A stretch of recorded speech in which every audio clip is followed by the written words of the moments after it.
Pemirsa, jelang resepsi pernikahan, pengantin pria di Palembang, Sumatera Selatan tak sadarkan diri usai dibacok dan ditembak orang tidak dikenal.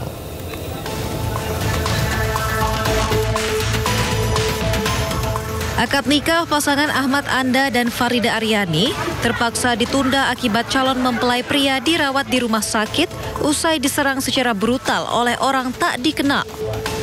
Peristiwa berdarah ini terjadi di Jalan Panca Usaha, Kelurahan 5 Ulu, Palembang, ketika korban bersama keluarganya tiba di rumah mempelai wanita lokasi resepsi pernikahan.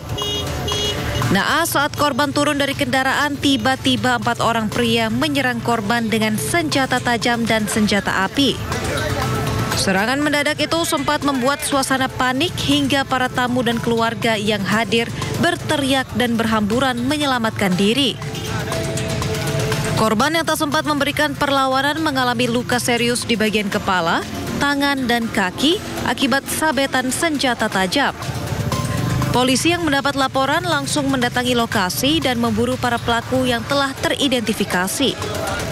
Korban itu salah satu calon pengantin. Ketika dia mau turun mobil, langsung diserang, dibacok. Sehingga korban mengalami luka bacok. Dan katanya ada yang nembak juga ya pelaku ya? Berdasarkan keterangan di KP, beberapa saat itu ada suara tembakan. Berarti hari ini resepsi dia kebenarannya? Ya benar, hari ini resepsi. Jadi korban sekarang di mana benar? Sekarang korban ada di rumah sakit. Ini mobilnya kemudian? Ini mobil ini yang diduga yang digunakan oleh pelaku. Sementara itu, dari video yang beredar, pihak keluarga mempelai yang berada di rumah sakit bersama penghulu tetap melangsungkan pernikahan meski korban masih belum sadarkan diri. Dari Palembang, Sumatera Selatan, Muhammad David, iNews melaporkan. Pemirsa, 3 bulan menjadi target operasi polisi. Seorang bandar narkoba lintas provinsi diringkus di Darmas Raya, Sumatera Barat.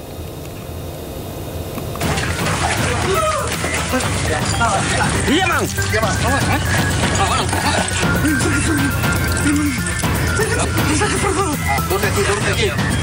Aksi kejar-kejaran antara petugas kepolisian Satres Narkoba Polres Darmas Raya dengan seorang bandar narkoba terjadi saat pelaku hendak diciduk di rumahnya di daerah Jorong Kototuo, Kabupaten Darmas Raya, Sumatera Barat.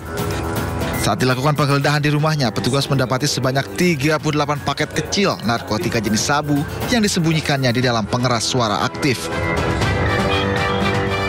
Warsono merupakan seorang bandar narkoba lintas provinsi yang sudah 3 bulan menjadi target operasi polisi dalam peredaran narkotika di Kabupaten Darmas Raya. Tersangka mengaku membawa narkotika jenis sabu dari Muaro Bungo, Provinsi Jambi untuk diedarkan di Darmas Raya. Paket yang ditemukan pada saat melakukan penggerebekan 38 paket kecil. Diduga barang haram tersebut dibeli atau didapatkan dari seseorang dari Kabupaten Bungo.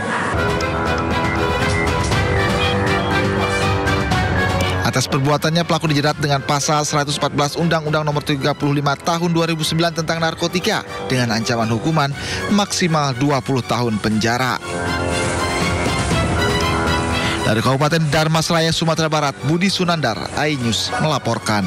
60 orang terluka usai bus wisata asal Citerep, Bogor terguling di kawasan Menes, Banten. Sebelumnya bus sempat dikejar warga usai menabrak sepeda motor.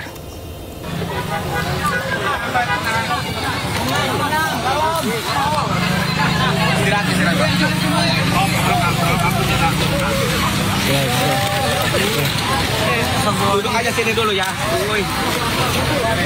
Itu aja. Sini dulu, sini kumpul.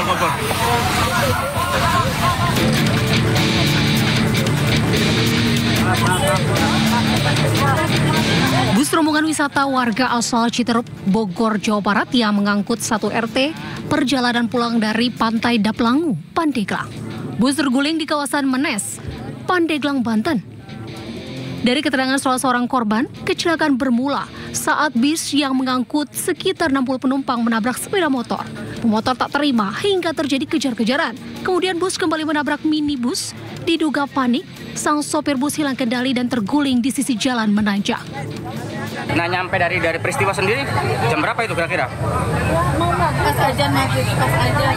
Nah, Bu, peristiwanya itu? Nggak tahu, saya lagi duduk. Soalnya di tengah saya nggak lihat jalan. Dia mau arah pulang, berlawanan. Nah, si mobil bus ini nabrak motor Scoopy. Nah, Scoopy ini otomatis marah kan, ngejar akhirnya. Ada bahasa kasar lah gitu, ngejar. Nah, keduanya dia juga nabrak mobil sedan mini. Beruntung, tak ada korban jiwa dalam insiden ini. Korban luka-luka segera dievakuasi ke rumah sakit terdekat untuk perawatan medis.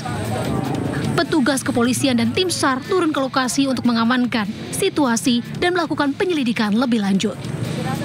Dari Pandeglang, Banten, Iskandar Nasution, iNews melaporkan.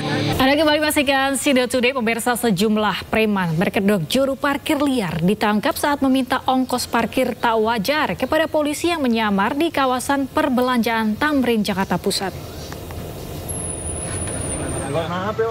Lu kena.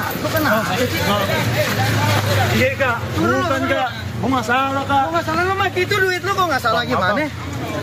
Juru parkir liar ini tak menyangka jika pengemudi mobil yang dimintai uang parkir dengan nilai tak wajar adalah polisi yang sedang menyamar. Ia sempat berdebat dan menolak uang sebesar Rp5.000 yang diberikan sebagai jasa parkir. Berapa? Tadi pertama kau minta berapa? Si jukir ngotot minta uang sebesar Rp30.000 untuk biaya parkir di bahu jalan di kawasan pusat perbelanjaan Tamrin City yang diklaim sebagai wilayah kekuasaan mereka. Dan usai menyerahkan uang yang diminta, polisi pun langsung menangkapnya.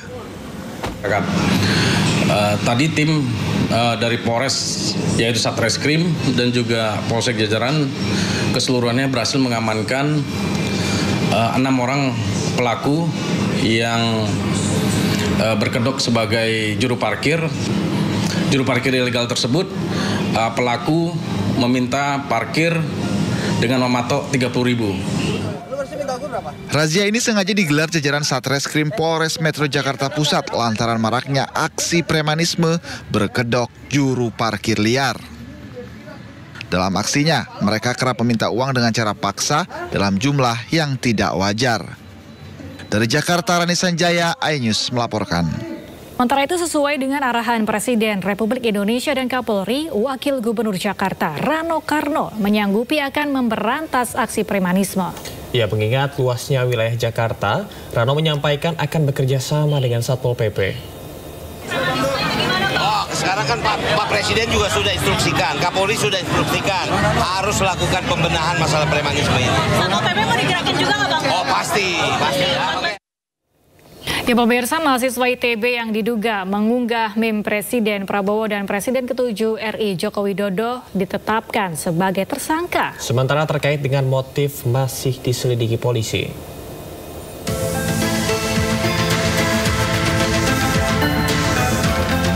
Mahasiswa ITB berinisial SSS ditetapkan sebagai tersangka. Ia diduga mengunggah meme foto Presiden Prabowo dan Presiden ke-7 RI Joko Widodo.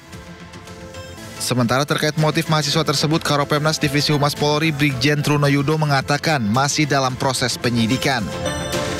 Sementara itu, Kepala Kantor Komunikasi Presiden Hasan Nasbi merespon soal kasus ini.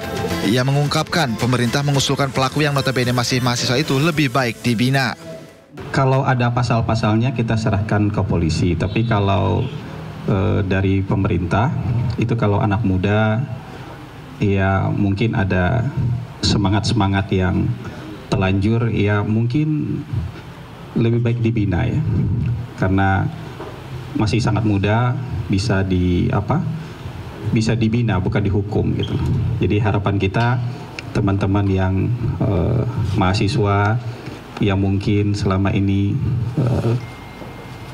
terlalu bersemangat misalnya memberikan kritikan, mengekspresikan kritikannya, mungkin nanti bisa diberi pemahaman dan pembinaan supaya jadi lebih baik lagi, tapi bukan dihukum gitu. Sementara itu, keluarga mahasiswa ITB membenarkan adanya penangkapan mahasiswanya. Mahasiswa berinisial SSS ini dijerat Undang-Undang ITE dan terancam 12 tahun penjara.